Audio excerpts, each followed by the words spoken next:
všichni, co teďka pácháte tyhle svinstva, vy zmrdi vyjebaný, fízlovský, skurvený. A co vy ostatní, na tohle se budete dívat? Na tuhle šikanu, odpornou šikanu, ten policejní terorismus. Vy se na to budete dívat? Opravdu se na to vy poctiví policisté budete dívat? Na tyhle vaše rádoby kolegy, tyhle kurvy zajebaný?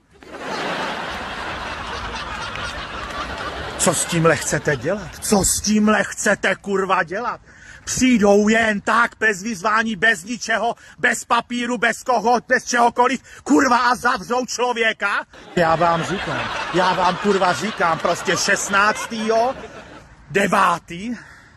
14:00 Václavský náměstí do hajzlu.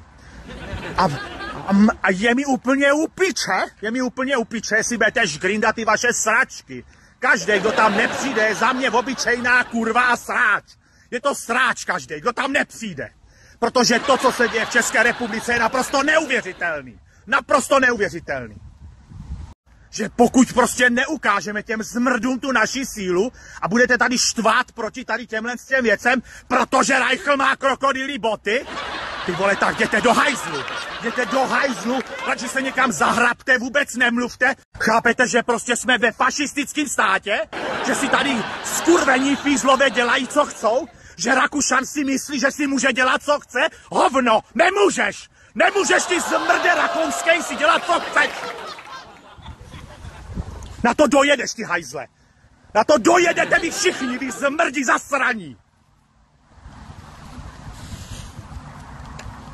Co si kurva o sobě myslíte?